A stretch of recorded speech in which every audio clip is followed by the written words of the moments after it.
Nicholas Barclay era un niño que vivía en San Antonio, Texas, Estados Unidos.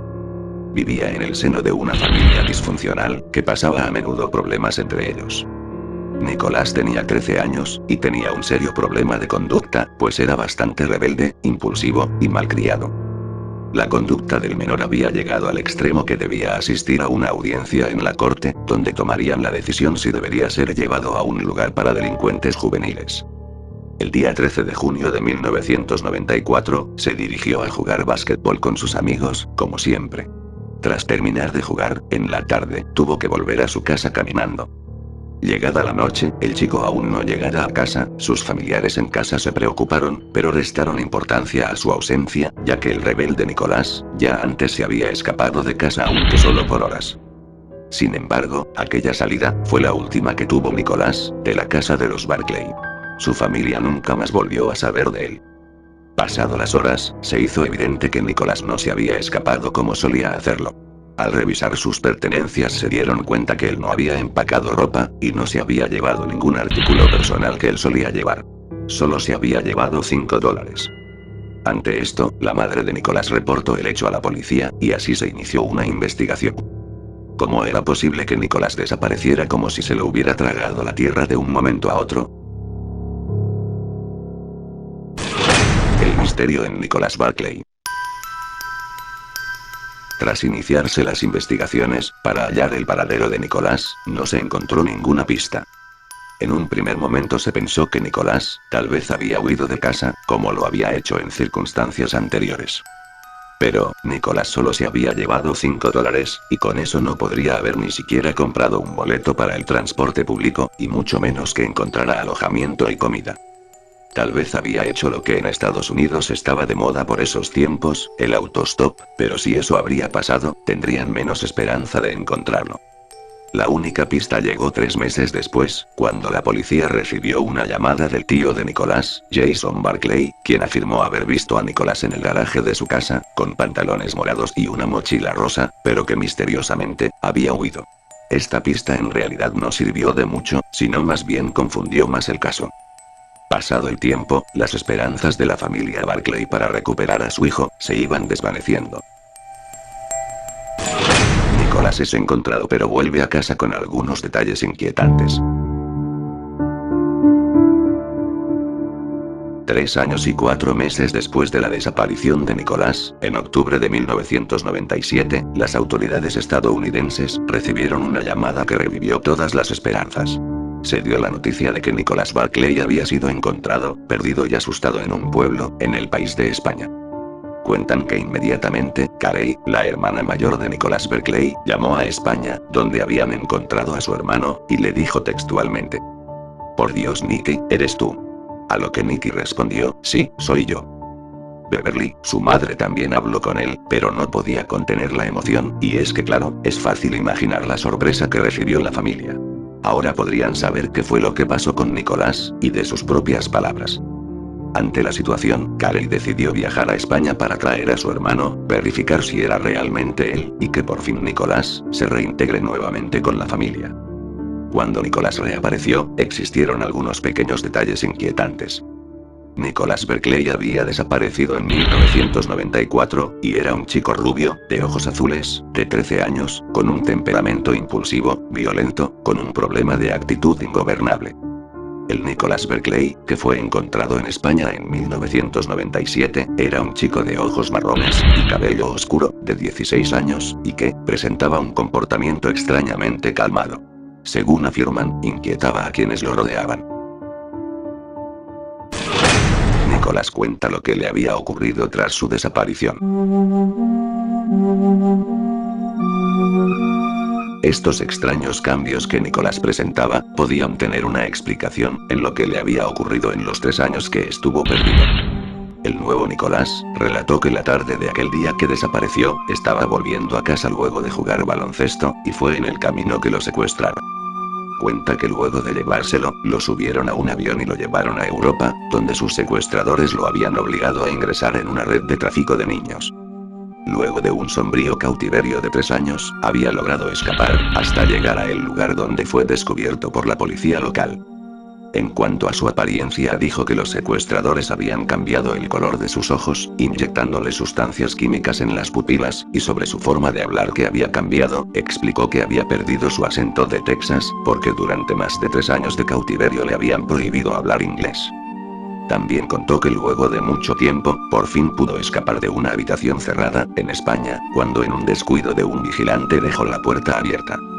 Cuando Carey, su hermana, escuchó esta historia, no podía creer el daño que le habían hecho a su hermano, y afirmó que era él, y volaron juntos a Estados Unidos. Nicolás regresó a casa. Al ver a Nicolás de vuelta, la familia lo recibió de nuevo con los brazos abiertos, habían mantenido su habitación tal y como la había dejado. Y habían esperado ansiosamente su regreso. Lo echaron tanto de menos que no notaron las inconsistencias evidentes entre el hijo que había desaparecido y el que había sido devuelto a ellos. El chico no se veía ni actuaba como el Nicolás que todos antes conocían. Los amigos de su barrio comentaban que desconocían a este nuevo Nicolás. Sin embargo, a pesar de todo, la familia Berkeley insistió sin dudas en que el chico era su hijo. La angustiosa historia del dolor de la familia Berkeley, y su posterior final feliz en Hollywood, ocuparon los titulares nacionales.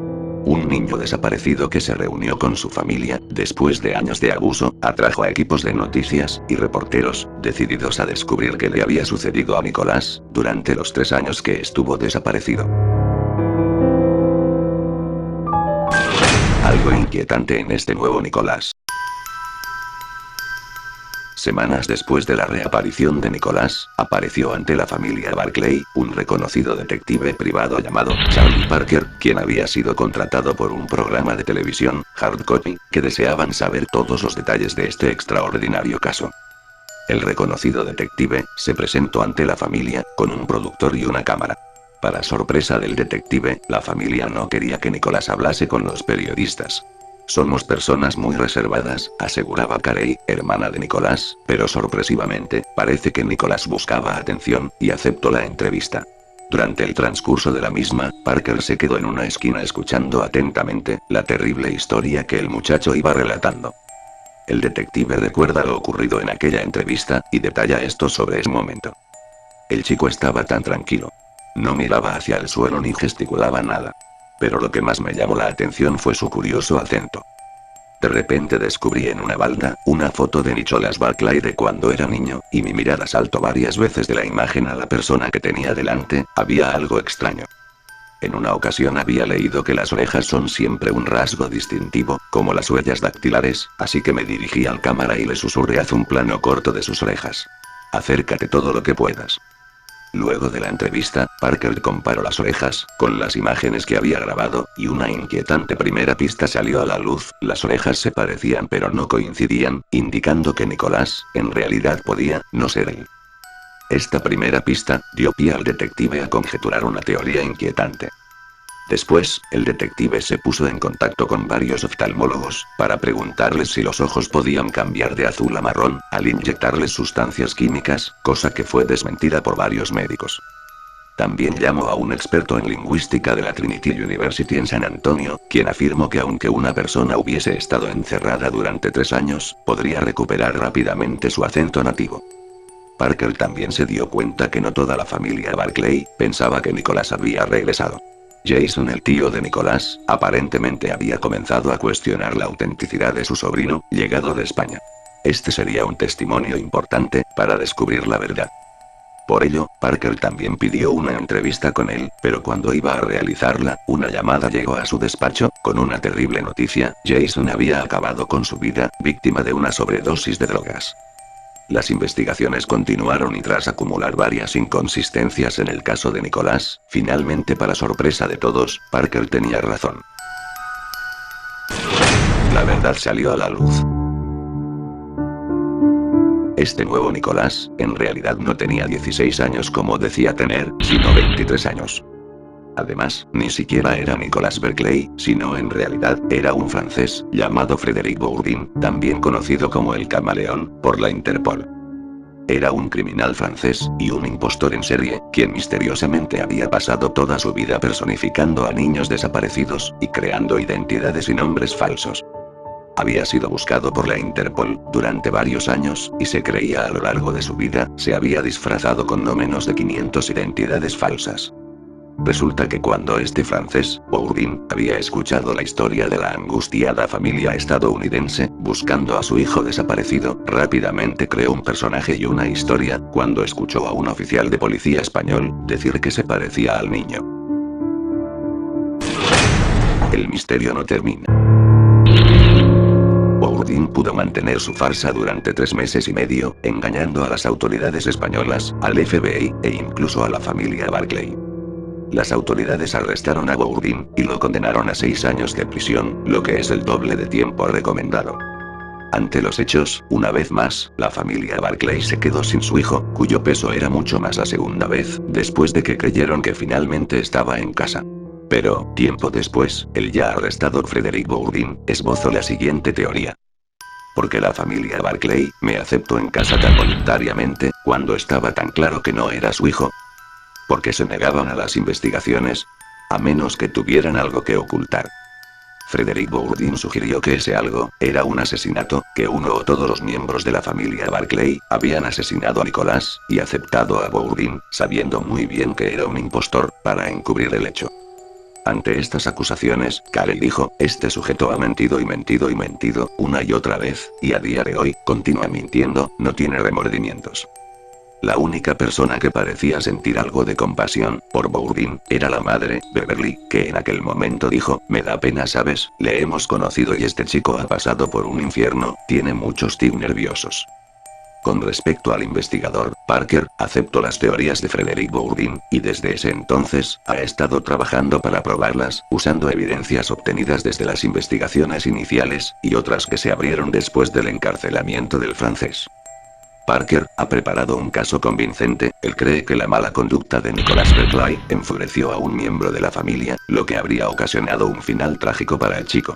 Además, la policía tiene registros de varias ocasiones en que la familia había expresado su disgusto con el chico.